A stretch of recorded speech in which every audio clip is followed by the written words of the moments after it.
You have once again entered the world of survival horror. Good luck! So, as I was saying in the last video, at the end of the last video, in Resident Evil 0, I had a moment where I was very convinced that I wasn't going to be able to progress. Because Billy had low health, I believe he had low ammo, and I had to fight a boss that was basically a giant bullet sponge of a boss. And basically the same thing happened here, only I didn't think anything of it and was fine with it because the boss in this game, as opposed to the one in 0, was very, very easy. Like, genuinely one of probably the easiest boss in this game, which already I feel like has pretty easy bosses, but this one in particular was really easy. But I kept going into the boss room, which takes a while, first off, because I had to do this every single time. I had to keep inserting the crank and turning this area every single time, and you cannot skip this cutscene. This is an unskippable cutscene.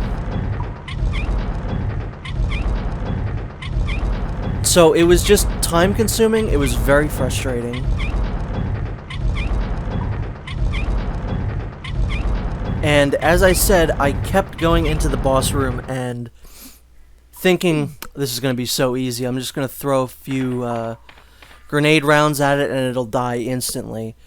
But as soon as I would walk in, it would shoot its attack and I would die in one hit. Despite the fact that I was only in caution, it would like one-shot me. So, right here, you want to run up to that boulder, run away. This is kinda harder here, because again, it's the D-pad to control it. If this was an analog stick, it would probably be easier. So I always get nervous when I do that part, but whatever. Now, there are flame rounds right here, which unfortunately cause a hunter to spawn. There's already a hunter in this area, but I think if you go back for these flame rounds, it spawns that guy in instead, and he won't be... The hunter that's usually here won't be here. So, thankfully you don't have to deal with two, but whatever. Guy's so fast. I thought I'd be able to zoop around him, but no. Yeah, there would be a hunter right here if you didn't go for those rounds. So, I'm just equipping my grenade launcher, and the boss battle starts right up quick. I think this is the Black Tiger, I think it's called. It is genuinely a very easy boss. Like, it will be done within seconds. But that attack that it kept shooting off was one-shotting me, and I genuinely don't know how that's a thing. Because it is probably the easiest boss in the game. And they do give you a combat knife in here, if you didn't, you know, take it with you, but you can also use, I think, guns to clear off this area, but it's really not, I would say it's not a good idea to waste your ammo on this, so just stand up here and start slicing. And I don't think, if these things can attack you, they appear to just be going right under Jill's feet and killing themselves, so they don't appear to be a problem. But right now, I would go ahead and say the worst is behind us. All the problems, or the problem areas that I had in this game are basically in the past. There's gonna be one more annoying part that I dealt with, but it wasn't like, oh, I can't do this. It was just, wow, this part is annoying. So, thankfully, we shall be fine.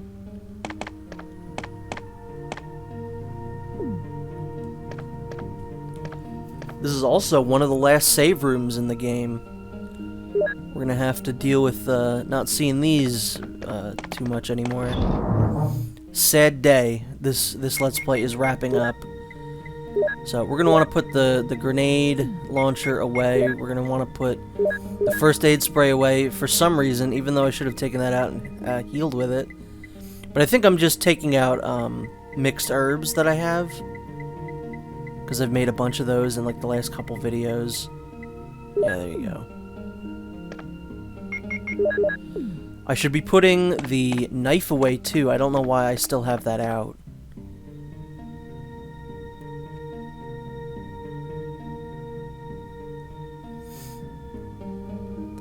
So once again, just kind of saving in the middle of the video there because I went through so much crap just to get to here that I was like, okay, I gotta save here. I have so many ink ribbons, it doesn't really matter to me. And save I did. So now we are ready to progress. This is, well, not yet, but we are about to enter into the final area of the game. And I don't know why those snakes spawn from the wall like that. And I think I forgot to go do something, didn't I? I forgot to put something away. No, I forgot to take a bunch of stuff out. And by a bunch of stuff, I mean one thing. Because we picked up the Doom book a couple videos ago, and we got a little crest from it, the Eagle Medal. We're gonna need to find the partner to that Doom book and the other medal before we can progress. So that is what we're doing now, and I forgot to take that out because we will be needing that very shortly.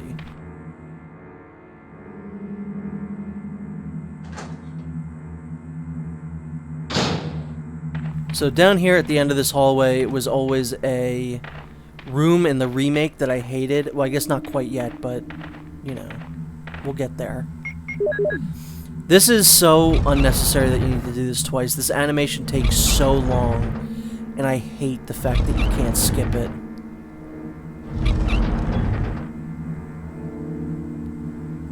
And you have to do that a couple more times, which is the very annoying part. So once again, go up to the boulder and run away. This one's even easier because you're basically right at the opening of that cave area before the boulder starts running, so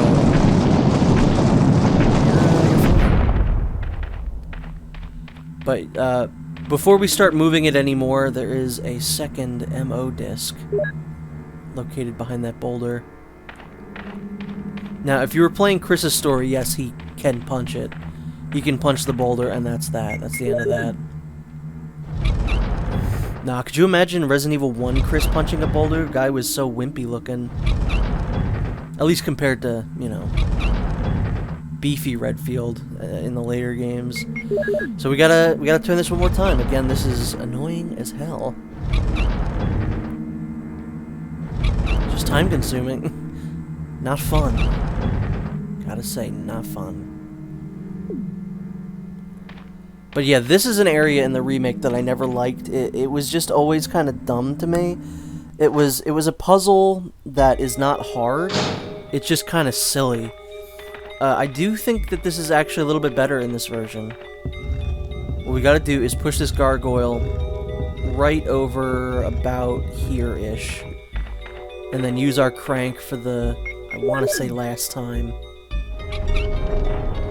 Yeah, in the remake, you have to, like, turn the statue around and, like, flip it and push it and flip it more. It's way more annoying in the remake than it is here, so I actually am fine with this one being the way it is in this game, how it's just push out a wall and then push it onto the spot, and it doesn't get more complicated than that.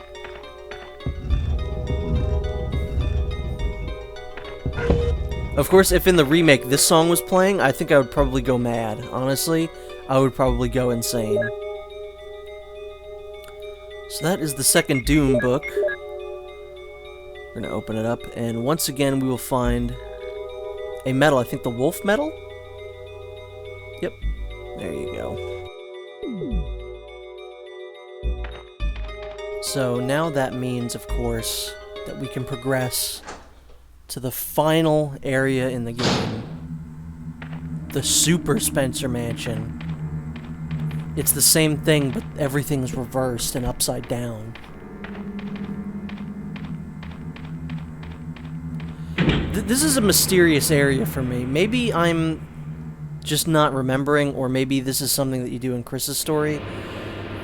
But I've always wanted to know What is this building off to the left? There's 2 doors there. You can't go in them. I think if you try, Jill will just be like, nah, can't do that, sorry. So right here, we just want to put in the wolf metal to this one.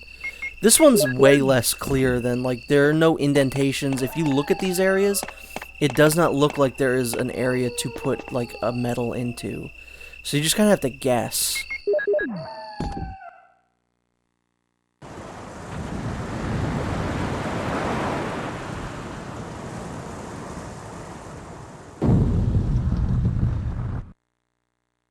Now, if you get too close to that opening, you're actually going to get sucked in, and I'm not kidding. Like, you're going to get sucked into a cutscene where you walk down those stairs. What I wanted to do was pick up these herbs. So I did not want to leave this area yet. It's not like a point of no return. You can still go back up, but it's just... It's a bit of a waste of time, and I don't really want to deal with that. Sorry. Yeah, at this point, I'm cultivating as many herbs as I possibly can for the end of this game. Which, isn't difficult, but you're definitely going to need some herbs. I would say as long as you have herbs, you're probably going to be fine. But yeah, this is what I'm talking about. That's not... I'm not walking right now. The game is doing that. Same there. Game is doing that. Now I'm walking. So, be careful. If you don't want to go down there yet, don't go near that area. Oh, I can talk about this. I finally... After 10 years, literally it's been 10 years I've put off doing this, I finally watched Resident Evil Retribution. I remember talking about that when I first did the Resident Evil 4 Let's Play the first time on this channel. I remember talking about how bad that movie looked, and how I did not want to see it, and I finally did it. I finally brought myself around to seeing it, and it's not as bad as some of the other ones. Like, Leon looked like shit in that movie. That was a guy who basically looks like Leon but doesn't act like him. Ada was fine? Kind of. I think it was interesting that they got her voice actress from the games to dub over Li Bingbing. I think that was kind of interesting. Barry, I've always liked Kevin Durand a lot, so that was like good casting. That was always the one that I was fine with. Even, I think, I don't remember when I talk about that in the Resident Evil 4 Let's Play, but I'm sure I talk about how I like Kevin Durand, and he's like was the only good casted character in that movie. But yeah, he was fine, even though they just killed him randomly for no real good reason. You know, it's a character that is beloved by the fans, and then they brought in the 5th movie just to kill for no reason. That's pretty cool, honestly. And hey, it's the 3rd Mo disc. We now have every single Mo disc. But yeah, it was... The action was pretty good. I actually quite enjoyed a lot of the action.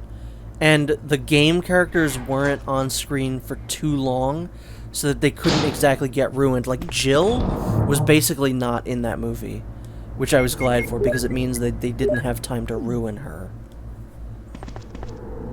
Also, I don't know why I still have the crank and the bazooka in my inventory. I don't need either of those things. Specifically, I do not need the crank. But yeah, that was the one that I was always the most afraid of watching, because there were so many characters from the games in it that I was worried they were going to ruin. And this was the argument for Welcome to Raccoon City. For some people, anyway. Was that, like, Leon in that movie, you know, he doesn't have blonde hair. He's got long, kind of black hair in that movie. And obviously he's not white, which... I personally don't give a fuck about, but there are, you know, weirdos out there who do. You know, we already had a white guy play Leon in live action who has the blonde hair. He's got the hair like Leon. He's wearing his Resident Evil 4 coat, but he doesn't act a single thing like Leon. Would you rather a character that looks like Leon act nothing like Leon, or a character that doesn't technically look exactly like Leon, but acts like Leon? Of course, the problem there is that he didn't really act like Leon in the movie. Same thing with Jill. Like, she's not wearing her STARS uniform, but she also didn't act like Jill. She acted like a wacky, like, I'm not like the other girls character, which was annoying. But anyway, this is the Umbrella facility. These are naked zombies. I forget what they're actually called. I don't know why I just looked at that clip. But this is a good place to kind of waste the rest of your handgun ammo, because we're not really going to be shooting a whole lot of other stuff with our handgun for the rest of this game. Might as well just kind of pour it all out now. Now, the annoying things about these zombies is that they respawn. I don't know 100% if they spawn indefinitely. Like, I think you do hit a point at some time where they stop spawning in. All I know is that every time I kill these guys and then leave the area and come back, most of these guys are back. But I swear I feel like sometimes I go into this area and like one of them will spawn in. So I really don't quite know what the deal with these guys is. I do believe there is an explanation, like there's a logical explanation for why they keep spawning in. Because there's a crack in one of the walls, and I think they keep crawling in, I believe is what is the intention there. So, yet another room that we have to turn the lights on for. There is a memo here, allegedly, if I could touch it. Researcher's letter. Dear Ada? Huh. Interesting. That's a name I recognize. I clapped when I saw it.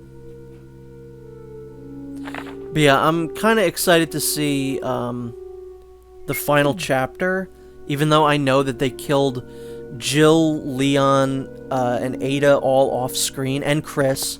They killed all those characters off screen.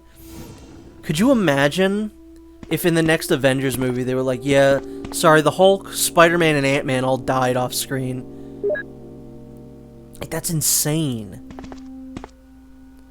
So the puzzle here is that at the end of that note, we got kind of a cipher. You can see we got some, I think they're Greek letters. If you turn this switch on, we get a blue light in this room, and it reveals that they were actually also English. So basically you gotta go and, you know, substitute all those letters for another. And hey, look at this! This game has a mirror that works. It accurately reflects your character. Which means I, once again, must talk shit to Dead Rising 4, which at launch had mirrors that did not work. They still do not work. If you move your character next to a mirror, the mirror will be delayed. Your reflection will have a delayed reaction. Which is very cool. That a game from 1996 has a better mirror technology than a game from 2016. That's 20 years, guys. It's the same company. Yeah, it's not the same developers, but it's the same company. What the fuck happened with that game? Why did the mirrors delay your reflection? It doesn't make sense, guys. It simply just does not make sense. So yeah, these guys are just gonna keep crawling in through here. If you don't, you know, mind wasting all this ammo, it's not really that big a deal. What are you gonna do? So in here, we can pick up some film reel or slides, I think. I think they're slides. Yeah, they're slides. And more importantly, there's a computer that we can use to unlock the rest of the areas in this facility. And maybe one of my favorite animations. I love this screen of Jill at the computer. I think it's hilarious. It is incredibly 90s. And I love it. So the login is John. And the password is Ada. which is kind of interesting. I like that they actually, whether it was planned or not, that they actually explained who Ada was and obviously would become a main character in the series. So, we want to open up both of these floors, both Basement 2 and Basement 3. But, real quick, we're going to get kind of locked out here. We need to input the code MOLE, which again you can figure out by using the cipher that we got earlier in the video. I love that animation. I don't know what she's doing. Jill looks like she's doing the Ocelot, "You're pretty good" hand movement whenever she unlocks something successfully. I think it is quite funny. Just watch her hand. There she goes. She's like, yeah. I think it's great. I love this stuff. I love this kind of stuff.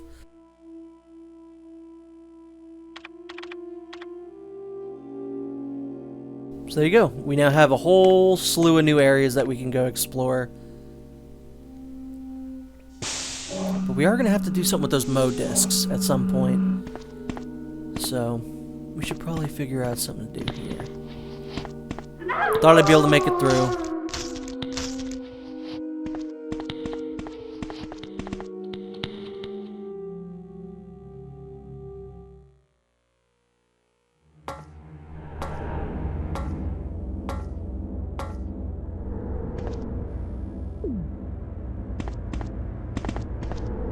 I don't think you have to deal with any enemies in here. Thankfully, this area, it could have been a giant asshole to deal with. You know, it's the last area in the game. It could have been filled with hunters. It could have been filled with, you know, thousands more zombies than it actually is. It could have been dogs, everything. But this is where we get our big lore dump on kind of the enemies in the game. We got Cerberus, Neptune, Hunter. What the hell's a Tyrant? We haven't seen one of those yet. And this is the funniest way to reveal this. You get a Photoshop picture where Wesker's head is like 2 times bigger than his body. And I guess that's... You're supposed to go, whoa, is that guy that we've been seeing? Who else do we know that has blonde hair and sunglasses? Which I almost guarantee the sunglasses were probably the reason... That's probably the reason why Wesker has sunglasses, honestly. Is because that would be something to point him out in that picture immediately. Would be like, hey, that guy's wearing glasses, so does Wesker. So honestly, the whole reason why he wears sunglasses might be tied directly to that reveal, which I think is quite interesting. Because, you know, those pictures aren't high quality enough to really be able to tell, and the character models you can't tell. So the sunglasses and the blonde hair really are the only identifiable things in that picture and about him on his character model. So that is entirely likely that is the only reason Wesker has had sunglasses this whole time. So, that's kind of neat. But yeah, that's a really bad reveal, I have to say.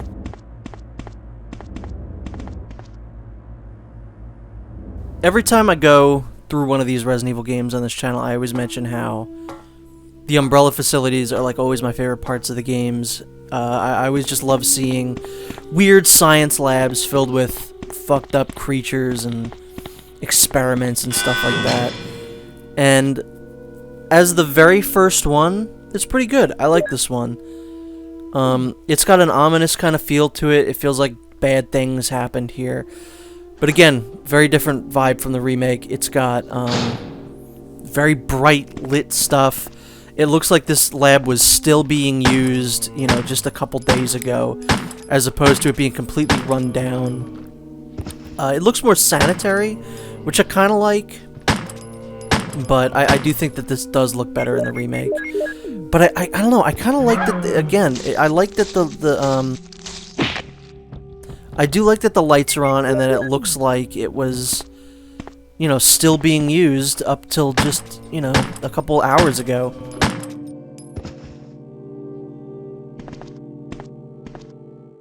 I believe... No, that's not true. I was gonna say, I think those are the last 2 zombies that I kill in the game. Not true. This is, however, the last save room of the game. So, savor this music while you can, folks, because we're not gonna be hearing it for very much longer. Because this is wrapping up I would say the next 2 videos are big, like one part of a 2-part finale. If that makes any sense. They're 2 parts of a 1-part finale. Let me rephrase that. So basically, next video is part 1 of the finale. So I guess I'll just have to see you then.